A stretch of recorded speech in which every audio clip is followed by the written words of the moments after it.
So Jaganmohan Reddy మీద రాళ్ల దాడి కానీ లేకపోతే కొమరం భీం సినిమా పేరు మార్చకపోతే సెట్లు ధ్వంసం చేస్తాము, లేకపోతే సినిమా చూడము, తెలంగాణలో ఆడనివ్వము అనేది కూడా రెండు సేమ్ గా చూడాలంట. సేమ్ గా చూడాలి. అందుకనే కదా తను కొమరం భీమ్ని కొమరం పులిగా ఎందుకు మార్చుకున్నావు? ఓకే, ఏ రోజు కూడా నువ్వు జై తెలంగాణ అనలేదు కదా. తెలంగాణ వస్తే 11 రోజు భోజనం చేయలేదు అన్నావు కదా. నీ యొక్క వ్యక్తిగత నిర్ణయం అప్పుడు చెప్పాలి కదా, నీ భావం ఏంటో చెప్పాలి కదా. ఇది ఏ రోజు ఒక 10 రోజుల్లో, ఒక నెల రోజుల్లో, ఒక సంవత్సరం నుంచి జరుగుతున్న ఉద్యమం కాదు కదా. ఎక్కడ పడుకున్నావు నువ్వు అప్పుడు? సో జగన్మోహన్ రెడ్డి గారి మీద జరిగిన మహబూబాబాద్ రైల్వే స్టేషన్ లో జరిగిన రాళ్ల దాడి అది జగన్మోహన్ రెడ్డి మీద కాదు, ఆంధ్ర పాలకుల మీద, ఆంధ్ర తెలంగాణ విభేదాలతో జరిగింది తప్ప జగన్మోహన్ రెడ్డి మీద వ్యక్తిగతంగా జరిగింది. 100% జరగలేదు అది. అప్పటికీ కూడా వైఎస్ఆర్ గారు మరణించిన తర్వాత వాస్తవానికి ఇదే పవన్ కళ్యాణ్ అక్కడ పోయి ఆంధ్ర ప్రజలను తరుముతున్నారని అక్కడ పుల్లలు పెడతాడు. వైఎస్ రాజశేఖర రెడ్డి ఎవరండి? ఆంధ్ర వ్యక్తే కదా. ఇప్పటికీ తెలంగాణలో ప్రతి విలేజ్ లో, ప్రతి గూడెంలో, ప్రతి తండాలో కూడా వైఎస్ రాజశేఖర రెడ్డి అంటే తెలంగాణ ప్రజలు గుండెలో పెట్టుకొని చూసుకుంటారు.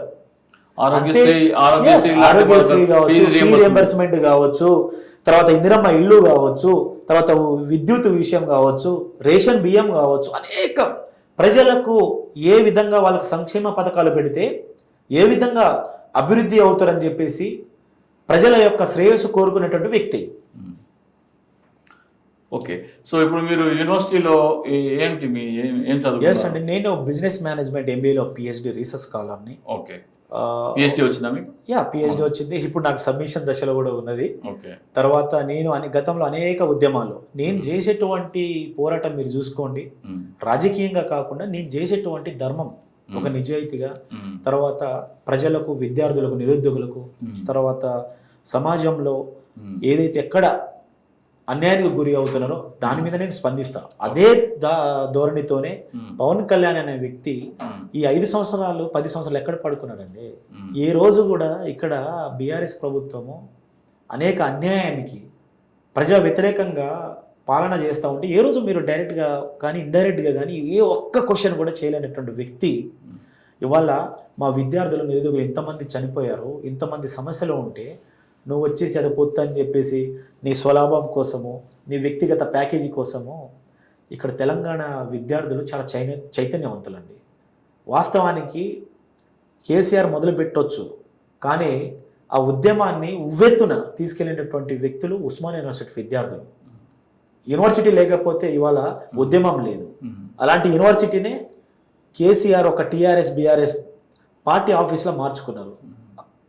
ఇంతమంది, దాంతోపాటు ఈ పవన్ కళ్యాణ్ అనే వ్యక్తి ఏ రోజు కూడా అతనికి ఎవరైతే అతని ముందర ఎవరు యాక్టివ్గా ఉంటారో, ఎవరైతే న్యాయంగా వర్క్ చేసి ఉంటారో అతన్ని ఎదగనీయడు, తీసేస్తాడు అతను. అట్లాగే మీరు ఉస్మానియా యూనివర్సిటీ విద్యార్థి, స్కాలర్ అని చెప్పారు.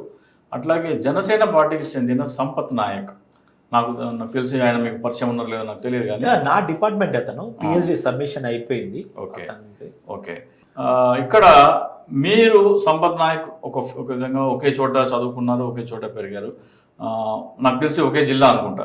నో అండి, అతనిది వేరే డిస్టిక్, ఖమ్మం కాదు. ఓకే, సో మరి అతన్ని ఒక ఎస్టీ యువకుడిని, పవన్ కళ్యాణ్కి అంత జనాదరణ ఉంది, అతను మరి అంత ఎటువంటి పోరాటాలైనా నేను పాల్గొన్నాను, జనసేన పార్టీ తరఫున పోరాడాను, అంత గళం విప్పాను అంటారు. సో మరి అతనికి వచ్చిన ఓట్లు చూస్తే బరెళ్ళక కంటే తక్కువ వచ్చినాయి. అంటే భారతీయ జనతా పార్టీ, జనసేన కలిసి ఆయన నిలబెట్టిన, సమర్థించిన అభ్యర్థి, మరి అతనికి అన్ని తక్కువ ఓట్లు ఎందుకు వచ్చాయి? మీ సామాజిక వర్గం అతన్ని స్వీకరించలేదనుకోవాలా, లేకపోతే ఇట్లా ఎందుకు అట్లా జరిగింది? బేసిక్గా సంపత్ కంటే కూడా వాస్తవానికి పవన్ కళ్యాణ్ అనే వ్యక్తి మీద ఒక క్లారిటీ ఉంది. ఓకే, ఖమ్మం ప్రజలు చైతన్యవంతులు. వాస్తవానికి ఖమ్మంలో మీరు 2014లో చూసుకున్నా, 18లో చూసుకున్నా, మొన్న జరిగినటువంటి ఎలక్షన్లో కూడా వాళ్ళు ఏ ప్రభుత్వం అయినా కావచ్చు, ఏ వ్యక్తి అయినా కావచ్చు, వారి యొక్క పోరాటం కావచ్చు, వారు ఏ ఉద్దేశంతో రాజకీయాలు వచ్చారనేది స్కాన్ చేస్తారు. పవన్ కళ్యాణ్ అనే వ్యక్తి ఏ రోజు కూడా ఏ ఒక్క సమస్య మీద కూడా అతని పార్టీ పెట్టినప్పటి నుంచి ఆ పార్టీకి దిశ దశ ఒక ఎజెండా లేనటువంటి పార్టీ అది. కాబట్టి అక్కడ ప్రజలు బరెలెక్క కంటే ఓట్లు తక్కువ వచ్చినాయి చాలా. వాస్తవానికి ఫ్యాన్స్ ఉన్నారు నాకు, తర్వాత బీజేపీ అండదండ ఉంది నాకు, చాలా నేను ఏదో విజయం సాధిస్తా అనుకున్నాడు, డిపాజిట్లు కూడా రాలేదు. సో ఇప్పుడు తెలంగాణ ఎన్నికల్లో జనసేన పర్ఫార్మెన్స్ చూసిన తర్వాత జనసేన పార్టీతో మేము ఎటువంటి పొత్తు పెట్టుకోవట్లేదని కిషన్ రెడ్డి గారు కూడా చెప్పారు. సో ఆ నేపథ్యంలో తెలంగాణలో జనసేన పార్టీ ఎలా ఉండబోతోంది? భవిష్యత్తులో కూడా పవన్ కళ్యాణ్ అనే వ్యక్తి జనసేన పార్టీ ఇప్పుడు ఉన్నది, తర్వాత భవిష్యత్తులో ఇంకో 1 yearలో ఏం మారుస్తాడో కూడా తెలియదు. అతను వాస్తవానికి చూసుకుంటే అప్పుడు ప్రజారాజ్యం పార్టీ పెట్టినప్పుడు చిరంజీవి గారు అప్పుడు యువరాజ్యం ప్రెసిడెంట్ ఉండేవి. అప్పటి నుంచి రాజకీయాల మీద ఉన్నటువంటి వ్యక్తి నిన్న కంటే మొన్న, అంటే నేను ఏమంటున్నా, కొంతమంది రాజకీయ నాయకులు ఎమ్మెల్యేలుగా అయ్యారు, ఎంపీలుగా అయ్యారు. ఇతను వాస్తవానికంటే భవిష్యత్తులో ఎప్పుడు కూడా ఒక ఎమ్మెల్యే కానీ ఒక ఎంపీ కానీ సింగిల్గా పోటీ చేసి గెలవడు. ఎందుకంటే ఒక ప్రాంతానికి కానీ ఒక ప్రజలకు అతను ఏ సంక్షేమం ఏ ప్రజల మధ్య వచ్చి కొట్లాడాడు కదండి. ఎవరో పెద్ద ఆయన అరెస్ట్ అయ్యాడని చెప్పేసి నువ్వు రోడ్ల మీద బోలుతున్నావు, అది ఎంతవరకు కరెక్ట్? అదే మళ్ళీ చెప్పండి. ఒక పెద్ద ఆయన అరెస్ట్ అయ్యారని రోడ్ల మీద పడి బొర్లుతున్నాడు కదా, నువ్వు జనాల కోసం పనిచేయి, నిజాయితీగా ఉండు. నేను ఒక సామాన్యుడు అంటాడు, ఎక్కడ సామాన్యుడు అండి ఇతను? 60,000 రూపాయలు చెప్పులు వేసుకుంటాడు, 50,000 రూపాయలు ప్యాంట్ వేస్తాడు, 50,000 రూపాయలు షర్ట్ వేస్తాడు, ఖరీదైన కార్లో తిరుగుతాడు, రోజుకు 2 కోట్ల రూపాయలు రెమ్యునరేషన్ తీసుకుంటాడు. అతనికి డూబుగా ఉండేటువంటి వ్యక్తికి ఒక 10,000 20,000 ఇచ్చేసి మళ్ళీ టికెట్ల రేట్లు పెరగాలి, ప్రజల మీద భారం పడాలి. మళ్ళీ నేను ప్రజా వ్యతిరేకం కాదు, ప్రజల సైడ్ ఉన్నటువంటి వ్యక్తినని యాక్టింగ్ చేస్తాడు. నువ్వు యాక్టింగ్ డ్రామాలు సినిమాలో తెర మీద నువ్వు హీరోవి, జనాల్లో హీరో ఏ రోజు కూడా పవన్ కళ్యాణ్ కాలేడు. ఓకే, ఇందాక మిమ్మల్ని ఒక క్వశ్చన్ అడిగాను. మీరు ఎన్ని టైమ్స్ ఒక చెప్పు విసిరారా, 2 చెప్పులు విసిరారా, లేకపోతే ఒక చెప్పు డైగా తగిలిందా, 2 అటెంప్ట్ తగిలిందా? వాస్తవానికండి ఆ రోజు అతను ఎప్పుడు కూడా ఏ మీటింగ్ అయినా ఏది ఉన్నా కానీ అభద్రత భావంతో ఉంటాడు, ఎవరేమైనా అటాక్ చేస్తారా ఏమని. ఆ బౌన్సర్ 8 మంది ఉన్నారు.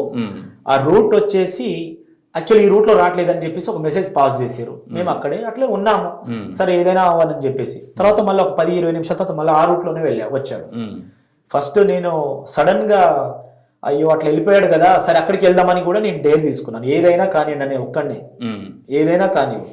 కానీ ఇతను తెలంగాణ విద్యార్థులకు నిరుద్యోగులకు అతను ఒక యూత్కి పక్కదోవ పట్టించేటువంటి, అది చాలా ప్రమాదం అండి. రాజకీయం అనేది ఒక పవిత్రమైనది. ఎంతోమంది నాయకులు ముఖ్యమంత్రులు ఒక పాలసీలు ఒక సంక్షేమ పథకాలు తీసుకొచ్చి సమాజం పట్ల తర్వాత ప్రజలకు ఎలా అభివృద్ధి దశగా వెళ్ళాలని చెప్పేసి, రాజకీయం అనేది ఒక పెద్ద పవిత్రమైనది, సమాజాన్ని బాగు చేసేటువంటి ఒక వ్యవస్థ. అలాంటిది నువ్వు ఆ వ్యవస్థలో వచ్చి నీ స్వలాభం కోసము తర్వాత నీ సొంత అభివృద్ధి కోసము ఇలా జనాలకు విద్యార్థులకు తర్వాత ఓటర్లకు మోసం చేస్తానంటే కుదరదని చెప్పేసి నేను ఓయూలో ఆర్ట్స్ కాలేజ్ ముందులో 3 రోజుల ముందు నేను హెచ్చరించాను. అతని స్టైల్లోనే నేను చెప్పేయడం జరిగింది. అక్కడ ఇతను ఆ బౌన్సర్లు వాళ్ళంతా ఉన్న, నేను 10-15-20 నిమిషాలు పోరాడిన బ్యానెట్ మీద ఎక్కేసి గో బ్యాక్ పవన్ కళ్యాణ్ ఖబర్దార్ ఛాలెంజ్ చేశాను. చూశాను, కార్ ఎక్కాను, బ్యానెట్ మీద ఎక్కాను, తర్వాత వైపర్ తెంపేశాను. అప్పుడు ఎటువంటి నా మీద దాడిగానే ఏం లేదు. మీరు ఆ లైవ్ వీడియోస్ చూడండి. దాని తర్వాత ఒక 15-20 నిమిషాలు అటు ఇటు గుంజడం వల్ల నేను సొమ్మసిల్లి పడిపోతే వాళ్ళకి పవన్ కళ్యాణ్ సంబంధించినోడు ఒకడు ఇట్లా కొట్టండి ఇట్లా చేయండి అని చెప్పేసి వీడియో తీసుకొని నేను వైరల్ చేశాను. తెల్లారి 8 గంటలకు నేను ఒక వీడియో రిలీజ్ చేశాను.